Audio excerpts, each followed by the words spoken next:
So we all know California has a concerning habit of producing some of the most dim-witted, subpar politicians at an egregiously high frequency. But today, the mayor of LA might have just taken the top spot after she went on CNN to downplay the riots that have been going on for 4 days, making some of the most bizarre statements I think the reporters have ever heard because they were utterly in disbelief, like saying that federal law doesn't apply in Los Angeles. All the clips in this video are from one singular interview with the mayor of LA on CNN, and by the end of this, you will understand how these riots happened, how they're allowed to happen, and why they're going to continue unless Donald Trump does something. As always, like the video and subscribe to the channel, but let's start with the mayor of LA saying how these riots wouldn't have happened if the Trump administration would just let them break the law.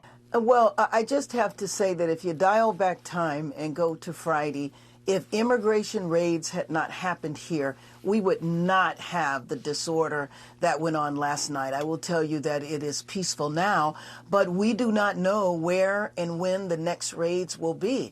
That is the concern, because people in the city have a rapid response network. If they see ICE, they go out and they protest.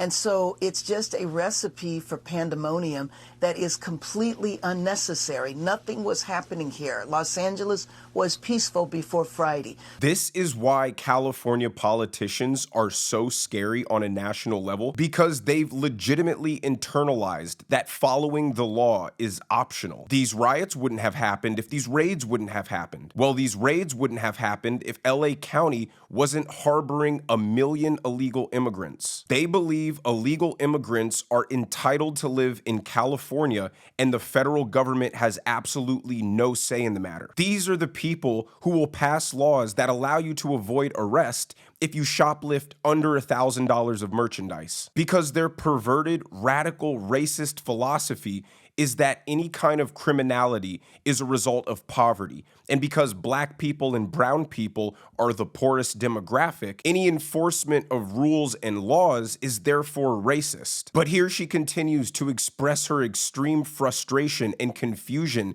as to why the federal government is enforcing the law. Governor Newsom has said that President Trump is, quote, putting fuel on the fire. And you've called the deployment of National Guard troops to your city a chaotic escalation. Why is this an escalation? Well, again, it's an escalation that didn't have to happen. Why were there raids? You know, we had been told that he was going to go after violent criminals. It wasn't a drug den. It was a Home Depot. It was places where people are working. So what was the point of doing this? And then knowing that in a city like Los Angeles, and we had talked about this for a long time, that has a very sophisticated long-term immigrant rights organizations and institutions, that if these random raids were going to happen, then there was going to be the danger of a backlash. So basically, she believes it's justified and to be expected that if federal law is upheld in Los Angeles, there will be violent riots to protest it. So when you have the mayor and the governor publicly applauding these riots and declaring that LAPD will not assist in stopping the obstruction of these protesters, what choice does Donald Trump have other than to call in the National Guard? You guys are allowing riots to break out in the street because your hope is that enough pressure will be put on ICE agents that they'll give up enforcing the law, and your lawlessness can just carry on. We don't care that you've decided illegal immigration isn't a problem and isn't worth being taken care of. Being an illegal immigrant in the United States is a federal crime. It's not a state crime. California can't just unilaterally decide that illegal immigration into America is fine. And these weird sanctuary city laws that don't allow law enforcement to cooperate with federal agents on immigration is just weird and unconstitutional. And even then, not assisting ICE agents with, say, immigrations is a lot different than letting a riot break out in the street, allowing people to get violent with federal agents and leaving them to defend themselves, hoping that they'll back off. Now, here she is saying one of the dumbest things on this interview. Given the point where it has escalated to, do you think the National Guard is needed now? No, I don't think the National Guard is needed now. Things in LA are calm. I will tell you that I'm saddened by the extent of the vandalism in the form of graffiti all through the downtown area. But it is important for people to know that even in downtown, this is isolated to a few streets. It's so dumb to say it's only isolated to a few streets. Yeah, the few streets are all surrounding the federal building that the rioters are attacking, throwing Molotovs, throwing commercial-grade fireworks, bricks, bottles, rocks. They are trying to surround and take over a federal building, and you won't send your local police department to try to stop it, and you don't think the National Guard is needed? It shows that these rioters are professional agitators. The point of sending in the National Guard is so that everybody realizes it's time to go home. This is over. But Karen Bass's logic is, if they send the National Guard, that'll just make the rioters even more violent, basically trying to compel anarchy by force. It's funny because earlier she said no National Guard is needed because right now there aren't any riots. But as I've been recording this, a riot has broken out for the fourth straight night, and it's expected to get more violent as the sun goes down. And now Trump has deployed 700 Marines to bolster the presence down there because everybody is tired of this reckless lawlessness that California is engaging in. Now, this is where they embarrass her so bad, contradicting her "everything is all fine in LA" statement by playing a clip of the LA police chief saying there actually is widespread violence and they are overwhelmed. All right, I want to play some sound from Police Chief Jim McDonnell. Let's listen. This violence that I've seen is disgusting. It's escalated now since the beginning of this incident. What we saw the first night was bad. What we've seen subsequent to that is getting increasingly worse and more violent. Tonight we had individuals out there shooting commercial-grade fireworks at our officers. That can kill you. And we have adapted our tactics to be able to have a chance to be able to take these people into custody and to be able to hold them accountable. We are overwhelmed as far as the number of people out there engaged in this type of activity. Shocking. It's the same exact thing that happened when LA was burning to the ground. The mayor was just blatantly, publicly lying, telling everybody that what they were seeing with their own eyes wasn't real, and then the actual people on the ground contradict her publicly because they understand that the situation is bad and they're the ones who have to deal with it. They can't just get away with virtue signaling like the mayor. They actually need some help because they understand that if they don't, things can get even worse. But that's California politicians for you.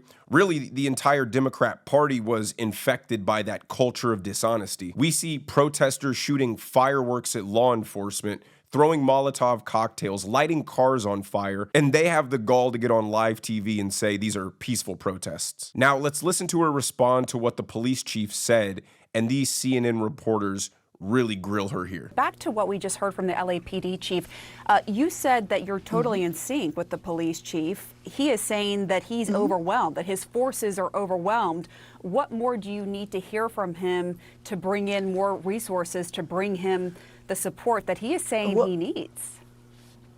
Well, what I was saying is that the support he has called on, and he has received that support from the sheriff's department and from other police departments. And so I do not believe that he was describing a situation where we cannot bring it under control here. I think you should talk to him a little bit further. But what we are seeing, for example, there's nothing happening on our streets now. On Saturday, when this decision was being contemplated, there was nothing happening on our streets. As I mentioned, that evening, there was a protest that got out of hand. It was a protest of 100 people. None of that warrants federal intervention, and that's my point. Right, but you also acknowledge that you don't know if there's going to be other immigration raids in the city. Right. So, I mean, that raises the question, what are you doing to prepare for that potential scenario? There could be more violence ahead. Prepare? A California politician, you expect them to prepare?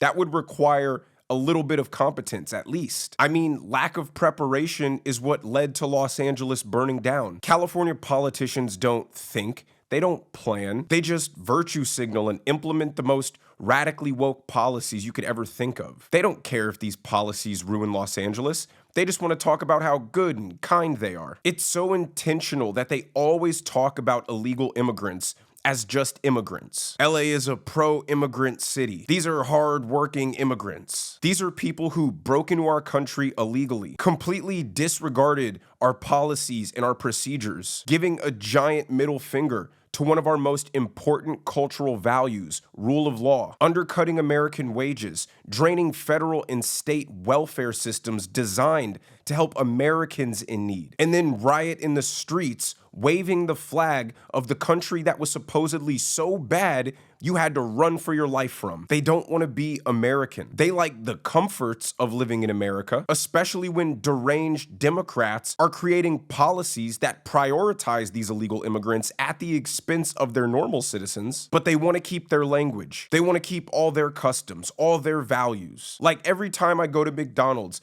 the person handing me my food doesn't speak any English. Is it too much to ask for that when I go to a national food chain in the United States, I should expect them to be able to speak English? It's not like I'm going to some mom and pop Mexican restaurant. It's because Democrats hate Western culture. They hate America. They think we're evil imperialists. They subscribe that we stole this land from Mexico and they have a right to be here. They subscribe to the philosophy that all of the world's problems are because of America. Therefore, all the people who live in these poor countries, who are poor because of America, have a right to come here and drain our resources. Again, it's the racist worldview that they hold, that any person who is white or any culture that is white is bad, and all the black and brown ones are good, and they'd otherwise be rich and prosperous nations if it wasn't for America. So they have a right to illegally break into our country and live the life that they deserve. It's pure nonsense. But the last thing I'm going to show you